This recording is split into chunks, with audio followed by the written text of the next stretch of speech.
ఖచ్చితంగా దేశవ్యాప్తంగా సంచలనం సృష్టించినటువంటి ఢిల్లీ లిక్కర్ కేసులో వీవీఐపీలందరూ కూడా వరుసగా అరెస్ట్ అవుతున్నటువంటి పరిస్థితి మనం చూస్తున్నాం. ఇప్పటికే ఢిల్లీ సీఎం అరవింద్ కేజ్రీవాల్ చుట్టూ కూడా ఉచ్చు బిగిస్తోంది. సో ఈ కేసులో మరొక వీవీఐపీగా ఉన్నటువంటి కవితను ఈరోజు ఈడీ అరెస్ట్ చేసింది. ఏ క్షణమైనా ఆమెను హైదరాబాద్ నుంచి ఢిల్లీ తరలించబోతున్నటువంటి పరిస్థితి. సో నిజానికి గత నవంబర్లో ఎన్నికల సమయంలో ప్రధానమంత్రి నరేంద్ర మోడీ ఒక ప్రకటన చేశారు.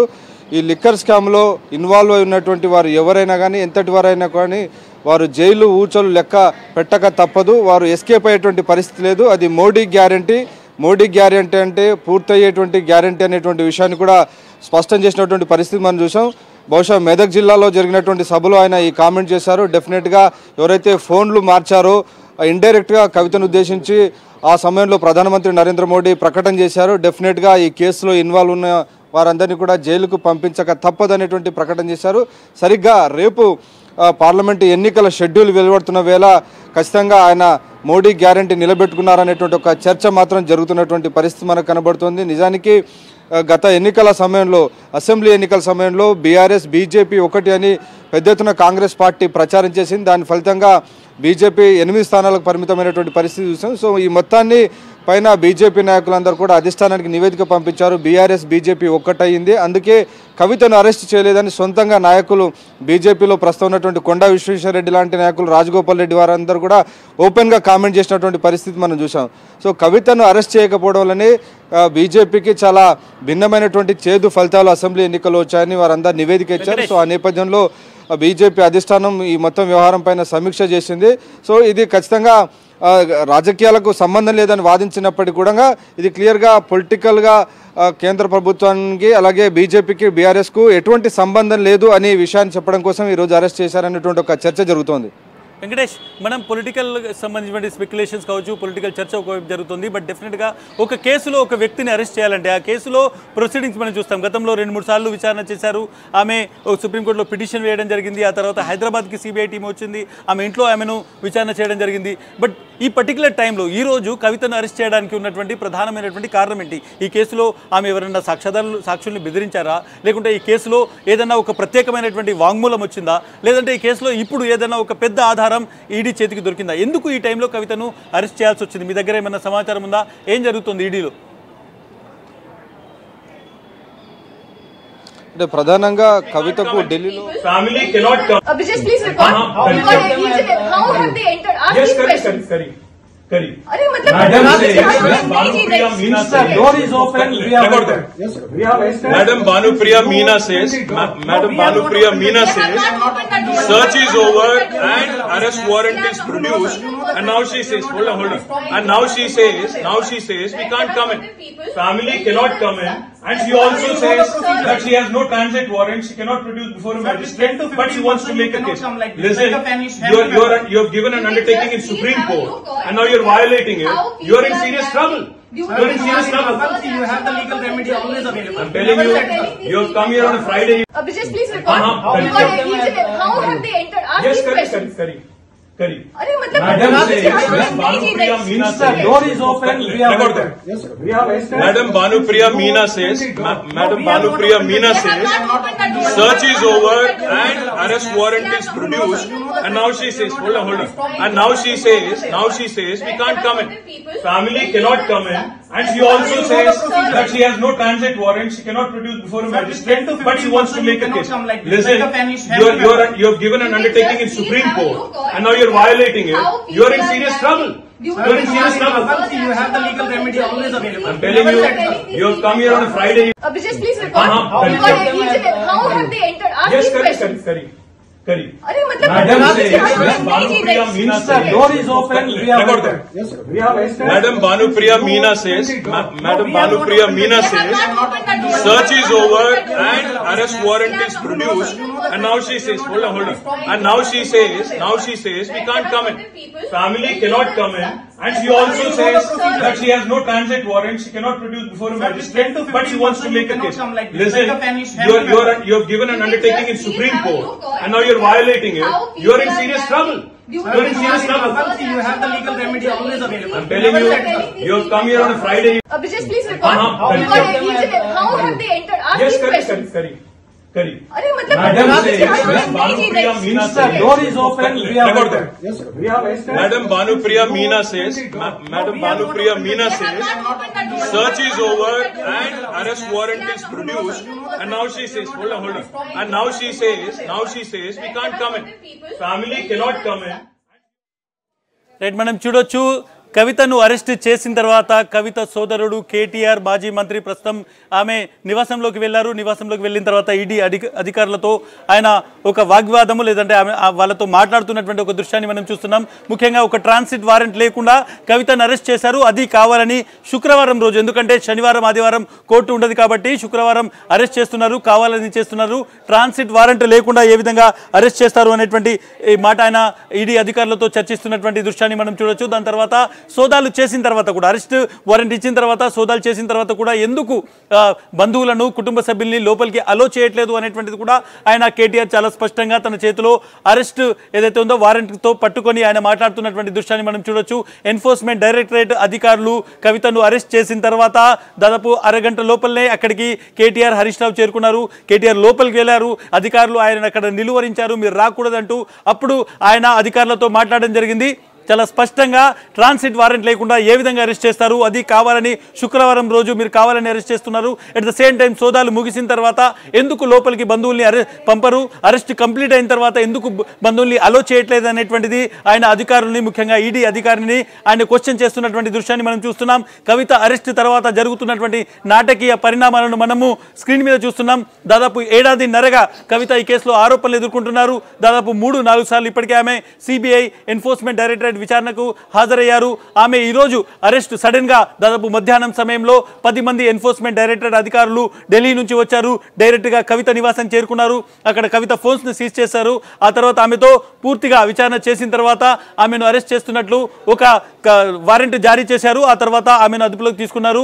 ఈ మొత్తం కేసులో చాలా కీలకమైనటువంటి ఘటనగా మనం దీన్ని చూడాల్సి ఉంది. తెలుగు రాష్ట్రాలకు సంబంధించి ఢిల్లీలో జరిగినటువంటి ఒక లిక్కర్ పాలసీ, ఢిల్లీలో లిక్కర్ ప్రభుత్వం అమ్మాలా ప్రైవేట్ అమ్మాలా అనేటువంటి తీసుకునే నిర్ణయంలో ఒక లిక్కర్ పాలసీ మారుతున్నటువంటి టైంలో దాంట్లో కవిత జోక్యం చేసుకున్నారని కొంతమంది సౌత్కి సంబంధించినటువంటి లిక్కర్ బ్యారన్లకు, లిక్కర్ కాంట్రాక్టర్లకు ఆమె అక్కడ లైసెన్సులు ఇప్పించేందుకు మధ్యవర్తిత్వం చేశారనేటువంటి ఆరోపణ ఆమె మీద ఉంది. ఈ రోజు ఆమెను ఎన్ఫోర్స్మెంట్ డైరెక్టరేట్ అరెస్ట్ చేసింది. అరెస్ట్ చేసినటువంటి విధానం పైన బీఆర్ఎస్ నాయకులు, ఆమె లాయర్లు తీవ్రమైనటువంటి ఆగ్రహం వ్యక్తం చేస్తున్నారు. ముఖ్యంగా ఈ రోజు ట్రాన్సిట్ వారెంట్ లేకుండా ఏ విధంగా అరెస్ట్ చేస్తారనేటువంటి ఒక క్వశ్చన్ ను కేటీఆర్ ఇక్కడ నుంచి సంధిస్తున్నటువంటి ప్రశ్న. ట్రాన్సిట్ వారెంట్ లేదు, కావాలని శుక్రవారం కవితను అరెస్ట్ చేసేటువంటి ఒక ప్రయత్నం జరిగింది. ఇది కావాలని రాజకీయమైనటువంటి ఎత్తుగడ. అట్ ద సేమ్ టైం ఒకసారి సోదాలు కంప్లీట్ అయిన తర్వాత, అరెస్ట్ వారెంట్ ఇష్యూ అయిన తర్వాత, అరెస్ట్ కంప్లీట్ అయిన తర్వాత బంధువుల్ని ఎందుకు లోపలికి అలో చేయట్లేదు, ముందుగా రమ్మన్నారు, ఆ తర్వాత అలో చెప్తున్నారు. 8 గంటల 45 నిమిషాల ఫ్లైట్కు ఇక్కడ నుంచి కవితను తీసుకెళ్లేందుకు పూర్తిగా ఏర్పాట్లు చేసుకున్నట్టు ఎన్ఫోర్స్మెంట్ అధికారులు బంధువులకు, లాయర్లకు చెప్పడం జరిగింది. ఒక మేజర్ బ్రేకింగ్ చూస్తున్నాం. రాజకీయంగా కాకతీయాలమే అయినప్పటికీ ఇప్పుడు ఒక విధంగా హైదరాబాద్లో మోడీ పర్యటన జరుగుతున్నటువంటి టైంలో ఈ అరెస్ట్ జరగడం అనేటువంటిది రాజకీయంగా చాలా దూరం వెళ్ళబోతోంది. రాజకీయంగా దీని మీద పెద్ద డిబేట్ జరగబోతోంది. కానీ పిఎంఎల్ఏ సెక్షన్స్ ను విచారిస్తున్నటువంటి భారతదేశంలోనే అత్యున్నతమైనటువంటి ఒక విచారణ సంస్థ, ఆర్థిక నేరాలకు సంబంధించినటువంటి విచారణ సంస్థ ఎన్ఫోర్స్మెంట్ డైరెక్టరేట్ ఈ కేసులో ఇప్పటికే చాలా మందిని అరెస్ట్ చేసింది. ఎవరైతే సత్యేంద్ర జైన్ కావచ్చు, మాజీ మంత్రి, ఆయన ఆమ్ ఆద్మీ పార్టీకి సంబంధించిన నాయకుడు, ఫస్ట్ విఐపీ అరెస్ట్. ఆ తర్వాత ఈ కేసులో ఎవరైతే మనీష్ సిసోడియా ఉన్నాడో ఆయనను కూడా అరెస్ట్ చేయడం జరిగింది. ఈ కేసులో మరొక విఐపీ అరెస్టు. ఈరోజు మనం అరెస్ట్ అవుతున్నటువంటి దృశ్యాన్ని చూస్తున్నాం. నాతో పాటు వెంకటేష్ ఉన్నారు. వెంకటేష్, చాలా స్పష్టంగా చాలా మంది విఐపీలలో అరెస్ట్ అవుతున్నారు. నెక్స్ట్ కేజ్రీవాల్ అనేటువంటి మాట కూడా వినిపిస్తోంది. కానీ ఈ క్షణానికి కవిత అరెస్ట్ అనేటువంటిది తెలుగు రాష్ట్రాల్లోనే అతిపెద్ద బ్రేకింగ్గా మనం చూస్తున్నాం. మీ ఒపీనియన్ ఏంటి? ఎందుకు ఈ టైంలో అరెస్ట్ అనేటువంటి జరిగింది? ఇది రాబోయేటువంటి ఒక పెద్ద అరెస్టుకు ఒక సంకేతంగా మనం దీన్ని చూడాల్సి ఉంటుందా? వెంకటేష్. డెఫినెట్గా ఇప్పటికే ఈ కేసులో అనేక మంది వివిఐపీలు అరెస్ట్ అయ్యి తీహార్ జైల్లో మగ్గుతున్నటువంటి పరిస్థితి చూస్తున్నాం. ఢిల్లీ ఉప ముఖ్యమంత్రి దాదాపు సంవత్సరానికి పైగా ఆయన ఢిల్లీలో జైల్లో మగ్గుతున్నప్పుడే ఇప్పటికీ సుప్రీంకోర్టు ఆయనకు బెయిల్ మంజూరు చేయనటువంటి పరిస్థితి మనం చూస్తున్నాం. సో ఈ కేసులో చాలా కీలకమైనటువంటి ఆధారాలను ఎన్ఫోర్స్మెంట్ డైరెక్టరేట్ సంపాదించింది. అలాగే ఈ కవితను ఈరోజు అరెస్ట్ చేయడానికి కూడా ఒక ప్రధానమైనటువంటి బలమైనటువంటి కారణం ఉంది. ఆమె పిఏ, ఢిల్లీలో ఉన్నటువంటి ఆమె పిఏ అశోక్ కౌశిక్ ఒక వాంగ్మూలం ఇచ్చారు, మ్యాజిస్ట్రేట్ ముందు ఇచ్చారు. ఎవరైతే రౌజ్ అవెన్యూ కోర్టు ఉందో, రౌజ్ అవెన్యూ కోర్టు ఈ ట్రయల్ కోర్టు ఉంది. సో ఈ ట్రయల్ కోర్టు జడ్జి ముందు ఆయన ఒక వాంగ్మూలం ఇచ్చారు. కవిత అభిషేక్ బోయినపల్లి ఇచ్చినటువంటి ఆదేశాల మేరకు తాను డబ్బులను తీసుకెళ్లి చాలా కీలకమైనటువంటి వ్యక్తులకు ఆ లంచాలను ముట్టజెప్పినట్టుగా ఆయన క్లియర్గా ఒక ఎవిడెన్స్ ఇచ్చారు, వాంగ్మూలం ఇచ్చారు. సో ఇది దాని కారణంగానే ఈరోజు కవిత అరెస్ట్ అయిందనేటువంటి ఒక సమాచారం మనకు ఈడీ వర్గాల నుంచి వస్తుంది. ప్రధానంగా ఈ అశోక్ కౌశిక్ ఇచ్చినటువంటి ఒక స్టేట్మెంట్ ఆయన దాదాపుగా అప్రూవర్గా మారిన పరిస్థితి కనబడుతుంది. ఈ కేసుకు సంబంధించి చేసినటువంటి వ్యవహారం అంతా కూడా ఆయన ఊసగుచ్చినట్టుగా ఈడీకి సిబిఐకి వివరించారు. ఆ మేరకు జడ్జి ముందు ఇచ్చినటువంటి వాంగ్మూలం నేపథ్యంలోనే అది ఒక తిరుగులేని వాంగ్మూలం. జడ్జి ముందు ఇచ్చారంటే దాన్ని వెనక్కి రిట్రాక్ట్ చేయలేనటువంటి వాంగ్మూలంగా ఉంటుంది. సో ఆ వాంగ్మూలం ఆధారంగానే ఈరోజు ఈడీ అధికారులు కవిత నివాసంలో సోదాలు జరపడం, సో ఆ సోదాల్లో కొంత మెటీరియల్ తీసుకున్నారు. ఆ మొత్తం మెటీరియల్ అంతా కూడా ఆమె అరెస్టుకు అవసరమైనటువంటి ఒక గ్రౌండ్స్ ఉన్నాయి కాబట్టి ఈడీ ఆమెను అరెస్ట్ చేసింది. కాబట్టి ఆమెను తిరిగి ఇక్కడికి ఢిల్లీకి తీసుకొచ్చేందుకు ప్రయత్నాలు చేస్తున్నారనేది ఈడీ వర్గాల నుంచి మనకు వస్తున్న సమాచారం. వెంకటేష్, ఇంకొక ప్రధానమైనటువంటి ఇష్యూ గతంలో ఈ కేసులో మనం చూసినాం. రామచంద్ర పిల్లై కూడా అరెస్ట్ అయ్యారు. ఆయన నేను చాలా వరకు వ్యక్తిగతంగా కవితకు సంబంధించినటువంటి డాక్యుమెంట్స్లో వర్క్ చేశాను, ముఖ్యంగా లిక్కర్ పాలసీలో నేను చాలా క్లోజ్గా మనీష్ సిసోడియాతోని మిగిలిన ఎవరైతే ఆప్ నాయకులు ఉన్నారో వాళ్ళతో పనిచేశాను. కావాలని కవిత ఇచ్చినటువంటి ఆదేశాల మేరకే నేను వాళ్లకు డబ్బు సంచులు ఇచ్చాను, ముడుపులు ఇచ్చాను అనేటువంటి ఒక స్టేట్మెంట్ రామచంద్ర పిల్లై ఇవ్వడం జరిగింది. ఆ తర్వాత ఆయన తన స్టేట్మెంట్ను కొంతమంది ఒత్తిడి వల్ల స్టేట్మెంట్ ఇచ్చారని తన స్టేట్మెంట్ను వెనక్కి తీసుకుంటున్నాను, విడ్రా చేసుకుంటున్నాను అనేటువంటి ఒక పిటిషన్ కూడా వేశారు. చాలా వరకు మనం చూడడం జరిగింది. బట్ ఈ రోజు ఉన్నటువంటి గ్రౌండ్స్ కవితను అరెస్ట్ చేయడానికి సరిపోతుందా, లేదంటే ఇది రాజకీయ కక్ష అనేటువంటి ఏదైతే ఆరోపణ వస్తుందో ఇది రాజకీయ కక్ష పేరుతోనే అరెస్ట్ అయ్యారనేటువంటి ఒక ఆరోపణగా మిగిలిపోతుందా?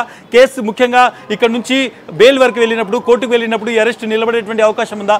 గ్రౌండ్స్ ఉన్నాయా ఈ అరెస్ట్ వెనకాల? డెఫినెట్గా, ఎందుకంటే ఈ కేసులో కవిత పాత్రకు సంబంధించి ఇప్పటికీ ఆమె సెల్ ఫోన్ నెంబర్లో ఈ సెల్ ఫోన్ నెంబర్ నుంచి ఎవరెవరికి ఫోన్లు వెళ్ళాయి దానికి సంబంధించినటువంటి పూర్తి డీటెయిల్స్ అన్ని కూడా ఇప్పటికే ఛార్జ్షీట్లో నమోదు చేశారు. అలాగే ఈ ప్రొసీడ్స్ ఆఫ్ క్రైమ్ అంటారు, అంటే ఈ సంపాదన ద్వారా ఏదైతే ఈ నేరం చేశారో ఈ నేరం చేసిన ద్వారా సంపాదించినటువంటి సొమ్ము ద్వారా కొంత డబ్బుతో భూములు కూడా కొన్నారనేటువంటి విషయాన్ని కూడా ఛార్జ్షీట్లలో పలు ఛార్జ్షీట్లలో కూడా దానికి సంబంధించినటువంటి ఆధారాలను ఈడీ పేర్కొన్నటువంటి పరిస్థితి మనం చూసాం. అలాగే వీటితో పాటు ప్రధానంగా ఈరోజు అశోక్ కౌశిక్ ఇచ్చినటువంటి వాంగ్మూలంగానే రామచంద్ర పిల్లై ఎవరైతే కవిత బినామీగా అభివర్ణిస్తున్నారో రామచంద్ర పిల్లై కూడా క్లియర్గా ఆయన స్టేట్మెంట్ ఇచ్చారు. ఒక దశలో ఆయన అప్రూవర్గా మారారు. అయితే తర్వాత కొంత ఒత్తిడి మేరకు ఆయన వెనక్కి తన స్టేట్మెంట్ తీసుకుంటానని చెప్పినప్పటికీ దానికి కోర్టు అనుమతించినటువంటి పరిస్థితి. సో ఇదంతా కూడా గత ఏడాది జరిగింది.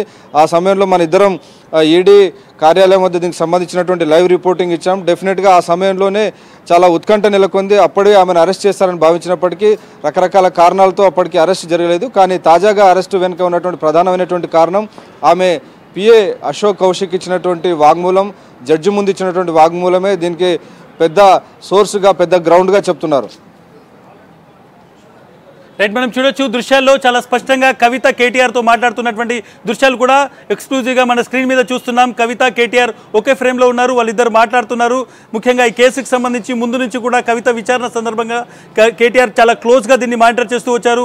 ఢిల్లీలో కవితకు సంబంధించినటువంటి విచారణ జరిగినటువంటి సమయంలో ఎన్ఫోర్స్మెంట్ డైరెక్టరేట్ ఆఫీస్కి ఆమె వచ్చినప్పుడు కూడా చాలామంది న్యాయవాదుల బృందంతో ఢిల్లీలో వరుసగా కేటీఆర్ భేటీలు కూడా చూసాము. ఈరోజు తన సోదరి, తన చెల్లెల్ని ఈడీ అరెస్ట్ చేశారు అనేటువంటి వార్త తెలియగానే ఆయన హుటాహుటిన వేగంగా కవిత ఇంటికి వచ్చారు. కొద్ది రోజుల నుంచి ఆయన అనారోగ్యంతో బాధపడుతున్నారు. మనం చూడొచ్చు చాలా స్పష్టంగా. సో డెఫినెట్గా ఈరోజు ఈ అరెస్ట్ అనేటువంటిది రాజకీయంగా కూడా చాలా ఇంపార్టెంట్. నేను ఒకసారి బ్రీఫ్గా అసలు ఈ కేసు ఏంటిదో మీకు చెప్పేటువంటి ప్రయత్నం చేస్తాను. చాలా రోజుల నుంచి ఢిల్లీలో లిక్కర్ అనేటువంటిది, మద్యం అనేటువంటిది కేవలం ప్రభుత్వ సంబంధించిన దుకాణాలలో మాత్రమే అమ్ముతారు.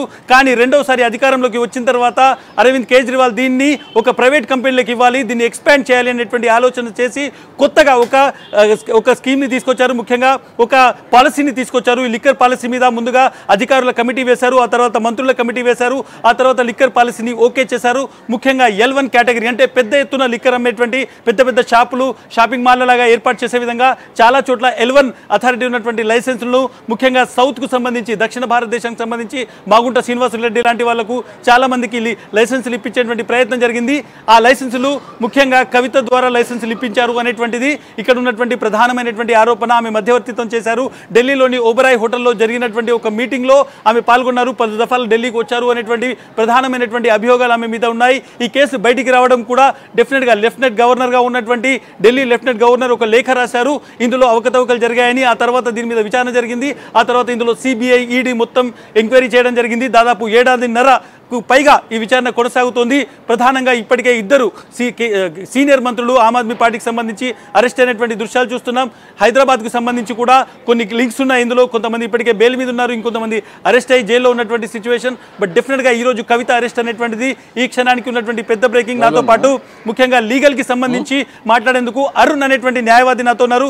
అరుణ్ గారు చెప్పండి, కవితను ఈరోజు అరెస్ట్ చేశారు. ముఖ్యంగా ఎమ్మెల్సీ కవిత, ఆమె కేసీఆర్ కుమార్తె, చాలా కాలంగా తెలంగాణ రాజకీయాల్లో నానుతున్నటువంటి పేరు. అదేవిధంగా ఏడాది కాలంగా లిక్కర్ కేసులో కూడా ఆమె పేరు చాలాసార్లు వినబడింది. ఈరోజు ఆమె అరెస్ట్ జరిగింది.